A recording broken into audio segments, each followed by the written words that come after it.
Kesultanan Sulu telah wujud di alam Nusantara semenjak awal abad ke-13.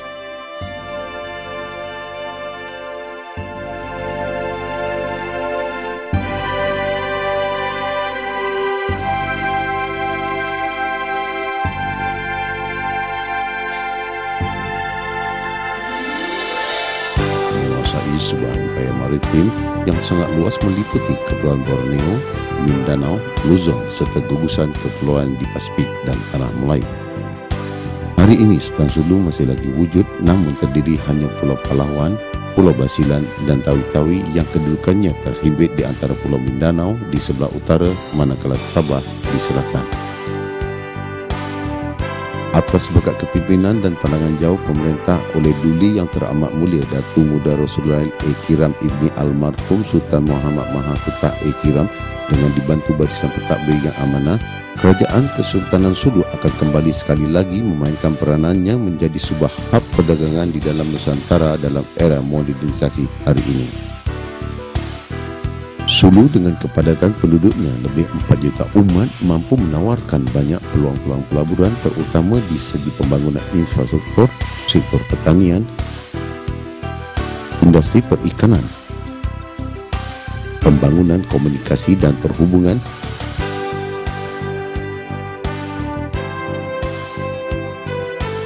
serta minyak dan gas yang merupakan sumber galian utama yang belum pernah diteroka sepenuhnya.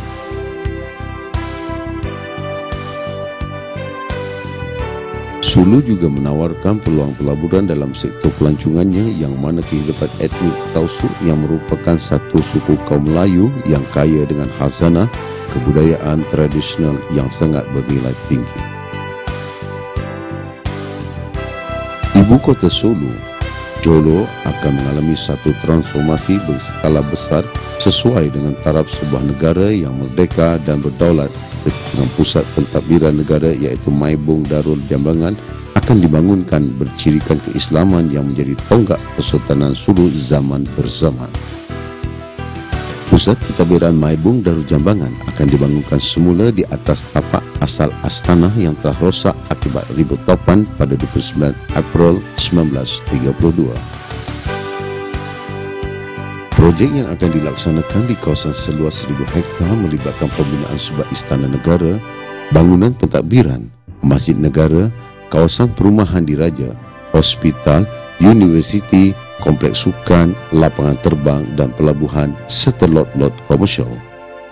Keseluruhan projek pembangunan semua ini jangka memerlukan jumlah pelaburan yang besar sebanyak 20 bilion. Pembinaan semula pusat pentadbiran negara di atas tapak lama Astana memperlihatkan satu manifestasi kepada dunia bahawa Kesultanan Sulu serta rakyatnya memiliki keazaman yang tinggi dan kental dan tidak putus asa atau mengalah oleh dugaan yang menimpa.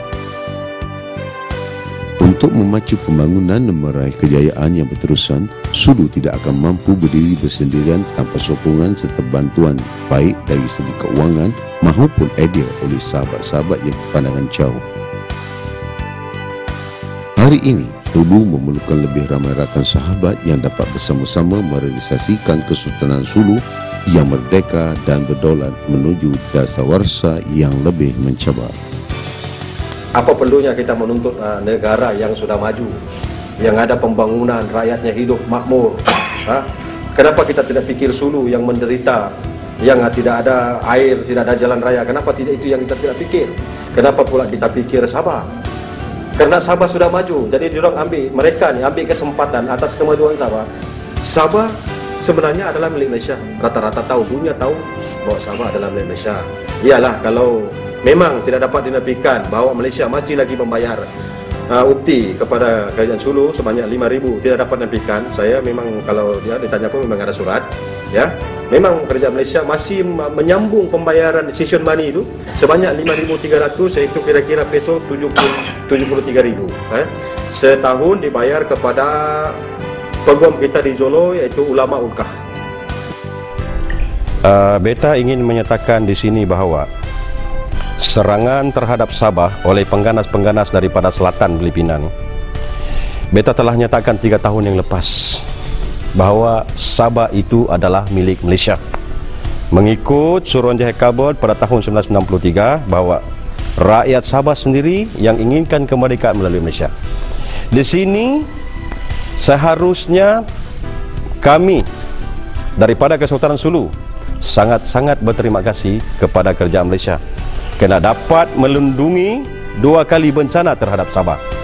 Jika sekiranya Sabah ini pada tahun 1963 tidak dimasukkan ke Malaysia, ada kemungkinan Sabah pada masa itu akan dijajah oleh ada 2 buah negara. Kalau tidak Filipina, Indonesia akan menjajah Filipina. Jadi ada kemungkinan Sabah itu akan dimasukkan ke Filipina. Sebabnya Kesultanan Sulu walaupun tidak menyerahkan kuasanya kepada kerajaan Filipina, tetapi dijajah oleh Filipina. Berarti secara otomatik Sabah itu akan dimasukkan ke Filipina. Jadi di sini beta amat bersyukur dan mengucapkan ribuan terima kasih kepada Malaysia kerana dapat menjaga Sabah itu dengan harmoni, rakyatnya bebas beragama, bebas mencari rezeki. Jadi beta merasa bangga bahawa Sabah sudah dijaga sepenuhnya oleh Malaysia dengan sempurna, dengan baik. Dan 2 kali ucapan terima kasih kepada kerajaan Malaysia.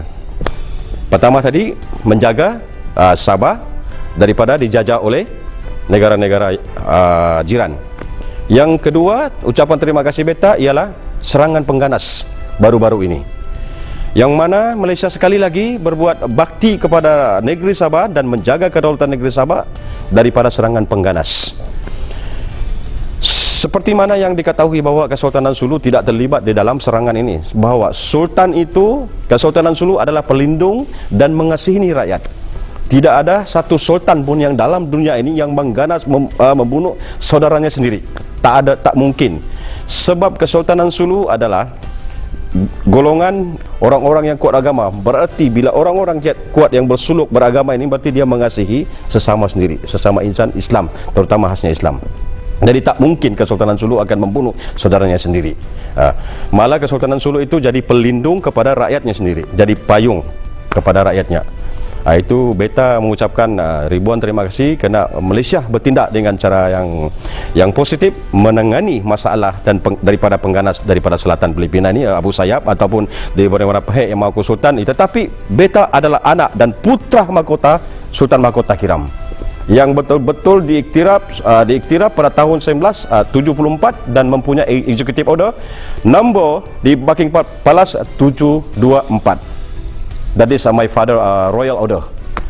Itu adalah royal order almarhum yang benar-benar sultan yang diiktiraf pada masa itu pada tahun 1974. Jadi beta adalah penyambung dan penerus Kesultanan Sulu.